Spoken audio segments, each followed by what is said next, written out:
예, 여러분 오늘은 하나님의 위대한 일을 위해서 이렇게 기도하라. 자, 이 제목으로 말씀을 접하겠습니다. 네, 여러분 우리는 기도를 좀 많이 하고 삽니다. 네, 많이 하시죠. 기도를 많이 하는데 가끔은 이런 기도를 해본 적도 있을 겁니다. 운전면허 필기 시험을 딱 앞에 두고 있는데 평소에 너무 일이 많아가지고 너무 바빠가지고 거의 공부를 못했을 때 하나님한테 하나님, 제가 요즘에 너무 일 때문에 바빠서 공부를 할 시간이 전혀 없었습니다. 제가 전혀 할 수 없다는 것을, 그런 사정이었다는 것을 하나님께서 가장 잘 아시지 않습니까? 그래서 만약에 모르는 문제가 나왔을 때, 제가 탁 찍었을 때 정답을 찍을 수 있도록 주님 도와주시옵소서. 주님의 그 능력과 긍휼하심을 믿습니다. 아멘. 이런 식의 기도를 해본 적은 단 한 번도 없으십니까? 아마 어렸을 때 한 번 정도는 아마 해본 적이 있을지 모르겠습니다. 여러분, 기도에는요 사소한 기도가 있고 위대한 기도가 있습니다. 방금 예로 든 이 기도가 조금 이기적이고 사소한 기도고요, 오늘 본문에 나오는 이 느헤미야 기도가 위대한 기도입니다. 2주 전에 우리가 살펴본 느헤미야는요, 하나님의 백성 유대인들이 이방 민족들한테 고통을 받고 있다는 이 소식을 또 들었고, 또 하나님의 도시 예루살렘 성벽이 이방인들에 의해 또 무너졌다는 그 소식을 듣고 엄청나게 슬퍼하면서 기도했습니다. 그런데 그 당시 느헤미야는 최대 강국 페르시아 제국에서 왕에게 이 잔을 딱 올리는 일을 하면서 승승장구를 하고 있었습니다. 그래서 이 느헤미야는 이 페르시아에서 더 큰 성공을 꿈을 꾸면서 딱 살아갈 수도 있었겠지만, 그렇게 하지 않고 또 다른 더 큰 꿈을 꾸고 있습니다. 그건 바로 예루살렘 성벽을 다시 회복시키는 것하고 유대인들의 영적 회복이었습니다. 이 느헤미야가 한 기도는요, 사적인 이익을 넘어서 가지고 하나님의 왕국을 위하는 위대한 기도였습니다. 오늘은 하나님의 위대한 일을 이루는 위대한 기도가 어떤 기도인지, 그 기도의 방법을 느헤미야를 통해서 알아보기를 원합니다. 먼저 느헤미야서 1장 4절에서 5절 말씀 제가 읽겠습니다. 내가 이 말들을 듣고는 앉아서 울고 며칠 동안 애곡하며 하늘의 하나님 앞에 금식하고 기도하여 이르되 간청하건대 오 주 하늘의 하나님, 곧 자신을 사랑하고 자신의 명령들을 지키는 자들을 위해 언약을 지키시며 긍휼을 베푸시는 크고 두려우신 하나님이여. 자, 지금 이 구절에서 느헤미야는요, 하나님을 뭐라고 부르냐면요, 하늘의 하나님이라고 부르고 있습니다. 하늘의 하나님. 하늘의 하나님이란 표현은요, 하나님의 위대하심과 하나님의 초월하심을 강조하는 이름입니다. 여러분, 하나님은요, 이 땅의 메인분이 아니십니다. 하나님은 이 땅을 초월하시고 우리 차원을 초월하시는 분입니다. 이 하늘과 땅, 우리의 현세, 내세, 이 모든 차원을 좌지우지하시는 분이 바로 우리 하나님이십니다. 그래서 느헤미야가 크고 두려우신 하나님이여 라고 고백을 하고 있는 겁니다. 크고 두려우신 하나님이여. 하나님보다 더 크고 하나님보다 더 두려운 존재는 이 세상에 없습니다. 자, 지금 느헤미야는요, 하나님이 어떤 분이신지 판단을 하면서 기도를 하고 있습니다. 이 기도를 들어주시고 이 기도에 응답하실 분이 하나님이시기 때문에 하나님이 어떤 분이신지 직시하면서 기도를 하고 있습니다. 느헤미야가 직시한 이 하나님은요, 크고 위대하신 하나님이었습니다. 느헤미야는 하나님의 크심과 하나님의 위대하심을 보고 기도를 하고 있습니다. 하나님의 위대한 일을 이루는 위대한 기도가 되기 위해서는요, 가장 먼저 해야 될 것이 하나님의 크심, 하나님의 위대하심 이것부터 보아야 합니다. 위대한 기도는요, 하나님의 크심을 볼 때 그때 비로소 가능하고 그때 비로소 시작이 될 수 있습니다. 우리가 어떤 기도를 하다가 중간에 흐지부지해지는 경우가 있는데요. 그 이유는요, 기도를 받으시는 하나님의 크심을 보지 못하기 때문입니다. 여러분, 느헤미야가 하나님의 크심을 딱 먼저 보지 않았다면요, 그는 기도하기보다는 먼저 아닥사스다 왕한테 달려갔을 겁니다. 먼저 왕한테 달려갔을 거예요. 느헤미야는 이 왕의 신뢰를 듬뿍 받는 최측근 신앙이었습니다. 왕한테 달려가면 바로 해결 방법이 나올 수 있습니다. 그런데 느헤미야는 그렇게 하지 않았습니다. 왜 그렇게 안 했을까요?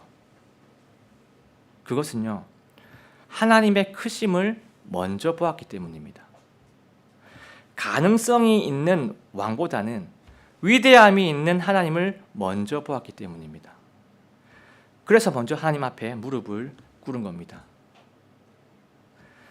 여러분, 우리가 이스라엘을 출애굽시키신 하나님, 여리고 성을 무너뜨리신 하나님, 작은 돌멩이 하나로 골리앗을 쓰러뜨리신 하나님, 말 한마디로 폭풍과 바람을 제압하신 예수님, 나 같은 죄인을 구원하신 예수님, 이것을 진짜 사실이라고 믿는다면요, 우리가 우리 문제 앞에서 하나님의 크심을 바라보는 것이 그렇게 어렵지는 않을 겁니다. 여러분, 하나님이 하시면 그냥 끝나는 겁니다. 하나님이 여시면 그 누구도 닫지 못할 것이고요, 하나님이 닫으시면 그 누구도 열지 못한다는 것을 우리는 알고 믿습니다. 그래서 하나님의 위대한 일을 이루는 위대한 기도의 첫 번째 방법은요, 이겁니다. 하나님의 크심, 위대하심을 먼저 보라, 이겁니다. 하나님의 위대한 일을 이루고 싶다면요, 그분의 크심을 먼저 기억하시기 바랍니다. 자, 그리고 그 다음 절입니다. 느헤미야서 1장 6절입니다. 이제 주께서는 귀를 기울이시고 눈을 여사 주의 종의 기도를 들으시옵소서. 내가 이제 주의 종 이스라엘 자손을 위해 주 앞에서 밤낮으로 기도하며. 자, 지금 여러분, 느헤미야는 밤낮으로 기도를 했습니다. 꾸준히 기도를 했습니다. 생각이 날 때만 반짝 집중 기도한 것도 아니고요, 또 응답이 없다고 바로 포기하지도 않았습니다. 사실 이 뒤쪽에 나오는 내용이지만요, 느헤미야가 이 예루살렘의 비보를 딱 듣고 나서 나중에 아닥사스다 왕한테 나아가는데요, 그때까지 걸린 시간이 약 4개월 정도 지나서였습니다.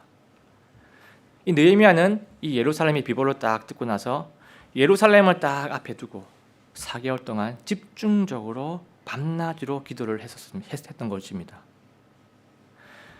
여러분, 하나님의 위대한 일을 이루려면요, 끈질기게 기도를 해야 합니다. 특히 하나님의 일은요, 영적 방해가 곧바로 바로 붙기 때문에 그 상황에 흔들리지 않고 뚝심 있게 기도로 쭉 밀고 나가야 합니다. 영적인 방해가 계속 일어납니다. 이 주제에 딱 맞는 예수님 비유 하나를 한번 들어보겠습니다. 누가복음 18장 1절에서 8절 말씀인데요, 이 이야기는 불의한 재판관 이야기입니다. 어떤 도시에 하나님을 두려워하지도 않고 사람도 존중하지 않는 그런 재판관이 있었습니다. 그래서 불의한 재판관이죠. 그런데 어느 날 한 과부가 이 재판관의 앞에 와가지고 자기의 원수를 갚게 해달라고 간청을 합니다. 그런데 이 재판관은 그냥 평소에 하던 대로 그 과부의 간청을 그냥 탁 무시를 하는데요, 과부가 포기를 하지 않고 간청을 하고 또 간청을 하고 또 다시 와서 또 간청하고 계속 간청을 하니까 이 불의한 재판관도 너무 힘이 들어가지고 그냥 그 여자의 원수를 갚아주게 되었다는 그런 비유의 이야기를 예수님이 하십니다. 예수님이 이런 비유를 딱 하시고 나서 마지막 부분에 이렇게 말씀하셨습니다. 누가복음 18장 6절 7절 말씀입니다. 또 주께서 이르시되 불의한 재판관이 말하는 것을 들으라. 비록 하나님께서 밤낮으로 자기에게 부르짖는 자들 곧 자기의 선택받은 자들을 향해 오래 참으실지라도 그들의 원수를 갚아주지 아니하시겠느냐. 자, 지금 예수님은요, 불의한 재판관도 이 끈질긴 과부의 부탁을 들어주는데 우리 하나님께서 밤낮으로 부르짖는 자의 부탁을 안 들어주시겠느냐 하시면서 예수님께서 친히 확언을 해주십니다. 여러분, 끈질긴 간구는요, 하나님께서 들어주시는 기도라고 성경은 분명히 말씀하고 있습니다. 우리가 끈기를 가지고 기도를 하지 못하는 여러 가지 이유들 중에서 그 중에 하나는요, 이겁니다. 주위에 다른 것들이 자꾸 신경을 끌기 때문입니다. 우리가 처음에 딱 이 기도 제목을 이 정말 중요하다 싶어가지고 제목을 딱 두고 기도를 잘 하다가요, 일상을 살다 보면은 또 다른 일이 발생을 해버려가지고 갑자기 마음을 뺏길 때가 종종 있습니다. 이렇게 되면 하던 그 기도에 대한 열정과 관심이 탁 떨어지게 되고요, 그 다른 일에 시간과 에너지가 옮겨지게 됩니다. 그래서 우리가 이걸 막기 위해서요, 우리는 눈에 잘 띄는 곳에 기도 제목을 딱 붙여놓고 이 기도 제목이 나한테 얼마나 중요한지, 내 인생에 얼마나 중요한 것인지 수시로 보면서 상기시킬 필요가 있습니다. 우리가 덜 중요한 것에 신경이 갈 수가 있어요. 불신자, 내 가족이 예수님을 믿는 문제, 우리 성도님 한 분 한 분이 영적으로 한 단계 성장하는 문제, 내 자녀가 이 세상에 빠지지 않고 예수님 앞에 바로 서는 것, 이러한 것들이야말로 이 세상 어떤 그 문제보다 더 중요하다는 것을 우리가 수시로 되뇌일 필요가 있습니다. 자, 그러면 아까 살펴본 불의한 재판관 비유의 첫 구절을 한번 살펴보겠습니다. 첫 구절입니다. 사람들이 항상 기도하고 낙심하지 말아야 할 것을 보여주시기 위해 그분께서 그들에게 비유를 말씀하여. 자, 지금 이 구절 보시면 예수님이 이 비유를 하신 이유가 기록이 되어 있죠.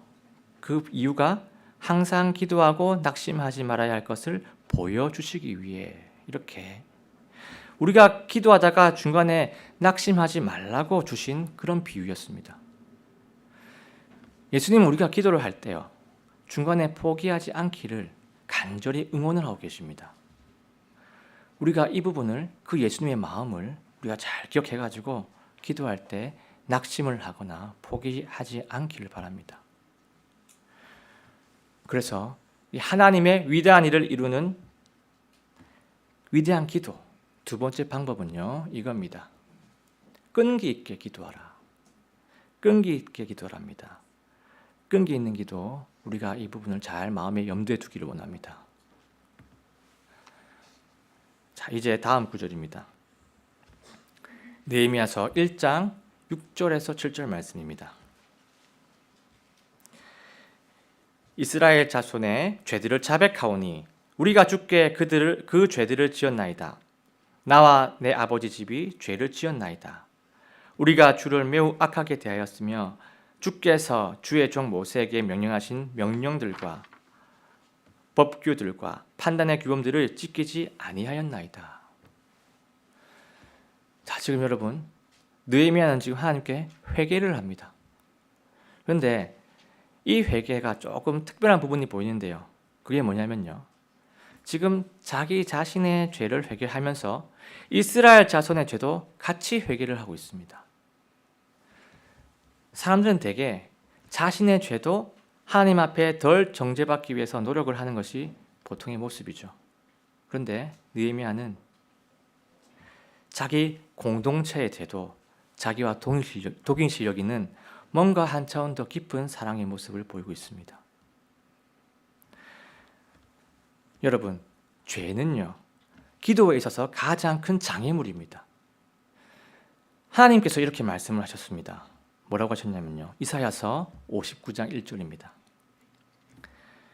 보라, 주의 손이 짧아져서 구원할 수 있는 것도 아니요, 그분의 귀가 둔하여서 들을 수 없는 것도 아니라. 하나님께서 손이 짧으셔가지고 너희를 구원 못하는 것도 아니고 하나님이 귀가 둔하셔가지고 기도를 못 듣는 것도 아니라고 하십니다. 2절입니다. 오히려 너희 불법들이 너희와 너희 하나님 사이를 갈라놓았고 너희 죄들이 그분의 얼굴을 너희에게 숨겼으므로 그분께서 듣지 아니하시니. 너희 기도가 상달이 나한테 안 되는 이유는 딴 게 아니고 바로 너희 죄 때문이다. 너희 죄 때문에 내가 안 듣는 것이다 라고 이렇게 말씀하고 계십니다. 그래서 느헤미야는 이 기도의 장애물을 제거하기 위해서 자신의 죄 그리고 자기 공동체의 죄까지도 고백하면서 용서를 구하고 있습니다. 여러분, 우리는 연약한 존재입니다. 그래서 우리가 의도를 하든 의도를 하지 않든 간에 살면서 죄를 짓고 있습니다. 그래서 우리는 수시로 자기 자신을 돌아보면서 수시로 내 잘못을 겸손하게 고백하는 것이 필요합니다. 왜냐하면요, 죄가 있는 곳에는 하나님의 영광이 절대 임할 수 없기 때문입니다. 이거는 어쩔 수가 없습니다. 거룩하신 하나님은 죄 앞에서 고개를 돌리실 수밖에 없습니다. 하나님은 존재 자체가 거룩이시기 때문에, 그리고 죄와 절대 섞일 수 없는 그런 분이시기 때문에 이건 당연한 원리입니다. 오늘날 많은 사람들은요, 자신의 잘못을 다른 사람한테 다 떠넘기는 경우가 태반입니다. 예를 들면, 정말 우리 가난한 집안 때문에, 정말 이 불공평한 사회 때문에, 누구누구 성도 때문에 내 교회 못 오겠네. 저 정치인 때문에 문제가 생겼다고 불평을 합니다. 하지만 성숙한 느헤미야는요, 자기 백성들 죄까지 떠안고 하나님 앞에 엎드립니다. 본인이 회개를 합니다. 우리도 이 부분을 잘 생각을 해봤으면 좋겠습니다. 내 자녀의 문제, 내 학생의 문제, 우리 교회 문제, 우리 대한민국 문제 앞에서 내가 하나님 앞에 엎드려서 고백을 하고 내가 엎드려서 하나님께 용서를 구하기를 원합니다. 여러분, 우리가 구원을 받은 것은요, 예수님께서 바로 이렇게 하셨기 때문에 우리가 구원받고 이 자리에 있는 겁니다. 예수님은 우리를 대신해서 죄값을 치르시고 죽기 직전까지 하나님께 우리의 용서를 구하셨습니다. 그렇기 때문에 역사상 가장 위대한 사역, 인류를 구원하는 가장 위대한 일을 예수 그리스도가 이루어내신 것입니다. 우리가 절대 갚을 수 없는 너무나 깊고 큰 사랑입니다. 그래서 하나님의 위대한 일을 이루는 위대한 기도의 세 번째 방법은요, 나의 회개로 장애물을 제거하라. 나의 회개로 장애물, 죄입니다. 죄를 제거하라, 이것입니다. 이게 없으면 기도가 상달되지 않습니다. 자, 이제 다음 구절입니다. 이제 8절에서 10절 내용이 나오는데, 이게 무슨 내용이냐면요, 이스라엘이 회개를 하고 딱 돌이키면 하나님께서 그 이스라엘을 다시 살리시겠다고 하신 그 약속, 그 언약을 느헤미야가 하나님께 언급을 합니다. 그리고 하나님께 은혜를 간절히 구합니다. 그리고 마지막 11절에서 느헤미야는 개인의 간구를 하나님께 올려드립니다. 어떤 간구인지 한번 느헤미야서 1장 11절을 제가 읽어보겠습니다. 오 주여, 간청하건대 이제 주의 종의 기도와 주의 이름을 두려워하기 원하는 주의 종들의 기도에 귀를 기울이시고 원하건대 이날 주의 종의 일들을 형통하게 하사 이 사람의 눈앞에서, 이 사람은 누구냐면 아닥사스다 왕입니다. 아닥사스다 왕의 눈앞에서 주의 종에게 긍휼을 베푸시옵소서 하였나니 이는 내가 왕의 잔을 드는 자였기 때문이니라. 여러분, 이 기도의 내용을 한번 잘 보시기 바랍니다. 지금 느헤미야는요, 하나님한테 전능하신 하나님, 정말 완성된 성벽을 우리에게 내려 주시옵소서. 그래서 예루살렘 성에 바로 탁 이 성벽이 바로 세워질 수 있도록 은혜를 베풀어 주시옵소서. 이런 식으로 기도를 하고 있지 않습니다. 하나님께서 크신 권능으로 완성된 성벽을 선사해 주기를 간구하고 있지 않습니다. 하나님의 일방적인 기적을 간구하지 않는다는 얘기입니다. 반대로 느헤미야는요, 느헤미야 자신이 성벽을 재건할 수 있는 그런 상황을 허락해 달라고 기도를 하고 있습니다. 자기가 우양도동동 고생을 해서라도 성벽을 고칠 수 있는 그런 기회를 허락해 달라고, 이 주변 상황들을 좀 형통하게 해달라고 이런 식으로 기도를 하고 있습니다. 그리고 마지막 부분에 자기 왕 이야기를 딱 하면서 자기가 이 자신의 왕 앞에서, 눈앞에서 큰 은혜를 입어가지고 제가 이 성벽 재건하는데 함께할 수 있도록, 참여할 수 있도록 상황을 만들어 주시옵소서라고 하나님께 간구를 하고 있습니다. 이 말은요, 아닥사스다 왕이 지금 느헤미야가 잔을 올리고 있는 이 상황, 여기에 엄청나게 만족을 하고 있는데도 불구하고 왕이 이 느헤미야의 부탁을 딱 듣고 예루살렘으로 가라, 이런 식으로 허락해 주기를 하나님께 기도를 하고 있는 겁니다. 여러분, 이 느헤미야의 기도 응답은요, 그 대상이 어떤 기적적인 완성품이 아니고요, 그 대상이 자기 자신이었습니다. 하나님의 거룩한 일을 이루는데 섬길 기회를 허락해 주시옵소서. 부디 저를 주님께서 써주시옵소서. 이런 기도였습니다. 여러분, 정말 본받을 만한 기도입니다. 저도 예전에 직장생활 5년 정도 했을 때 그 본부장님 딱 주재하에 회의라는 것을 많이 해봤습니다. 회의를 딱 하면요, 어떤 목표를 딱 두고 많은 직원들이 번뜩 있는 아이디어를 막 발표를 합니다. 그러면 정말로 기가 막히고 코가 막히는 기발한 아이디어들이 막 나옵니다.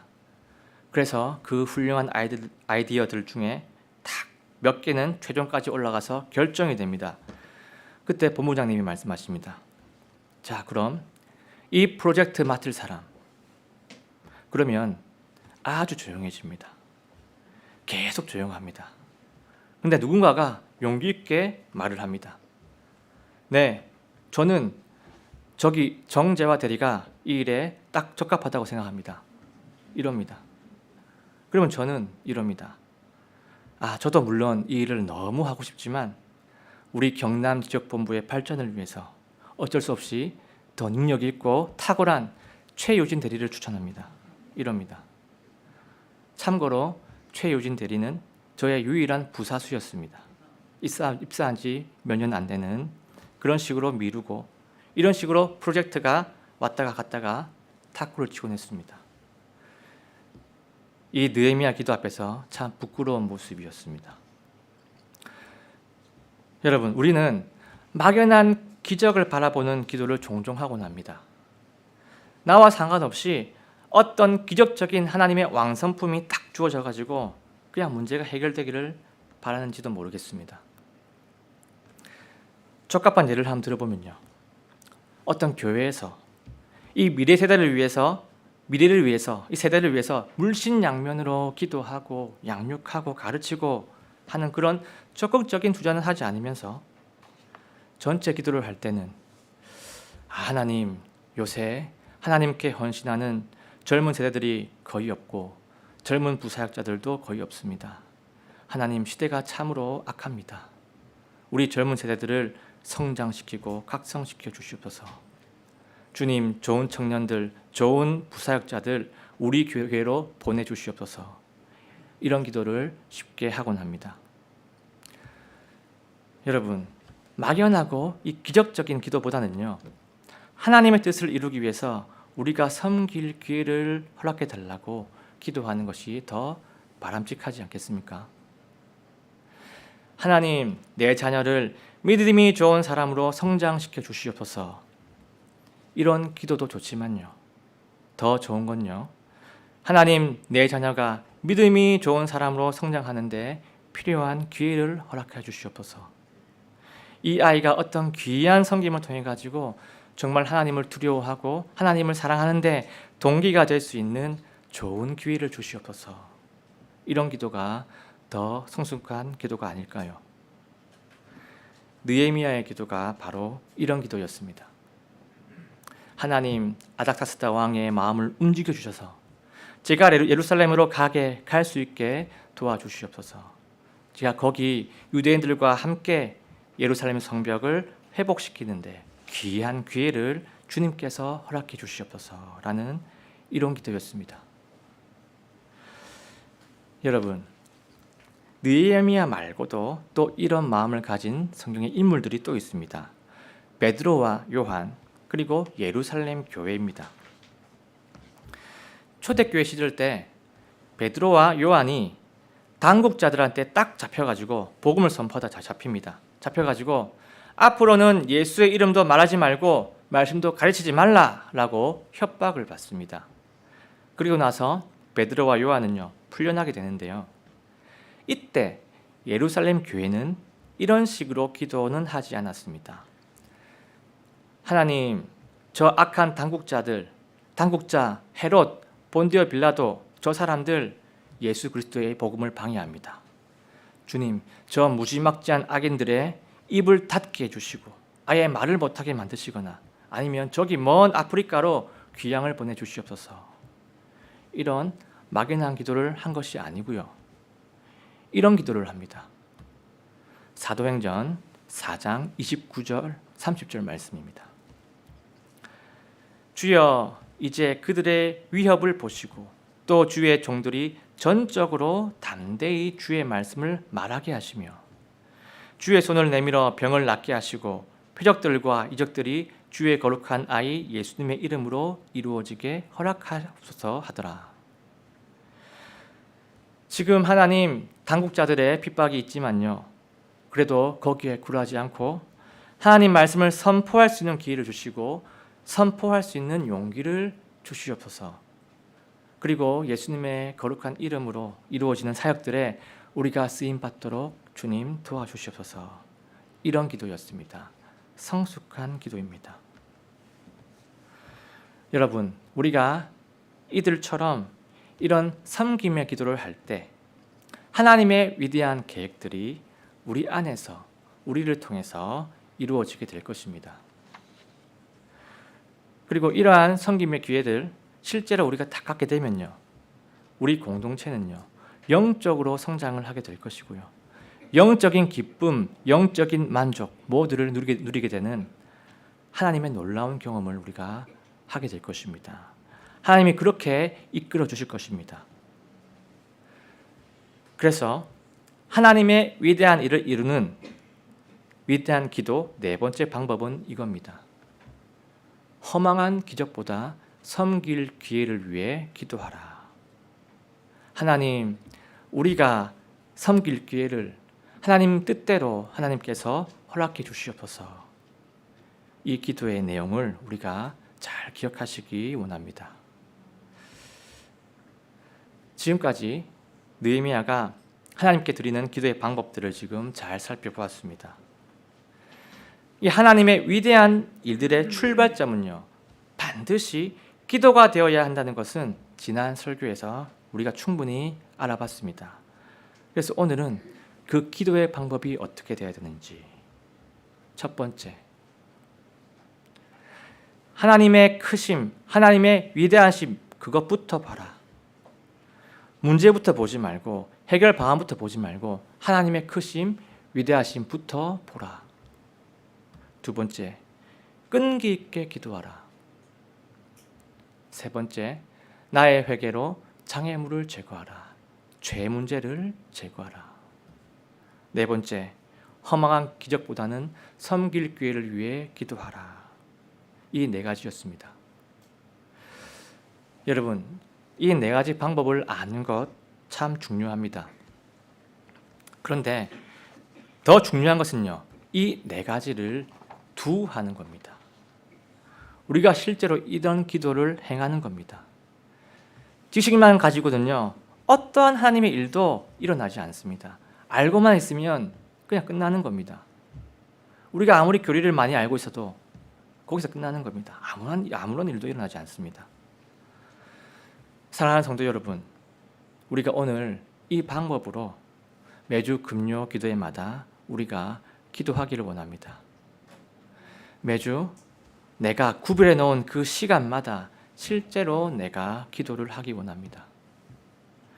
우리가 진심으로 끈기 있게 기도를 한다면요, 우리 가정, 우리 교회, 우리나라에 어떤 하나님의 일이 일어날지 우리가 알 수가 없습니다. 우리 상상을 초월한 하나님의 뜻이, 계획들이 이루어질 겁니다. 앞으로 이 느헤미야서에서 소개될 이스라엘의 일들이 그냥 먼 나라 이야기가 아니고요, 2023년, 2024년 이곳 우리 공동체에서도 일어나게 될 하나님의 위대한 역사, 우리의 놀라운 일들이 될 것을 우리는 믿습니다.